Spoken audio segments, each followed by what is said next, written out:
পাঁচ ওয়াক্ত নামাজ পড়া হচ্ছে পাঁচটা নদীর মধ্যে গোসল করার মতো। গোসল করলে যেভাবে শরীরের সব ময়লা চলে যায়, পাঁচ ওয়াক্ত নামাজ পড়লে জীবন থেকে সব গুনাহ চলে যায়।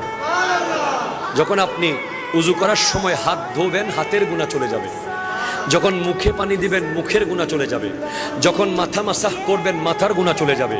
যখন পা দৌত করবেন, পায়ের গুনাহ চলে যাবে। সুবহানাল্লাহ। এরপরে নবীজির হাদিস, মান সাল্লা আলাইয়া সালাতান ওয়াহিদাতান সাল্লাল্লাহু আলাইহি আশরা সালাওয়াতিন ওয়া খুত্তাতানহু আশরু খাতিয়াতিন ওয়া রুফিআত লাহু আশরু দারাজাতিন।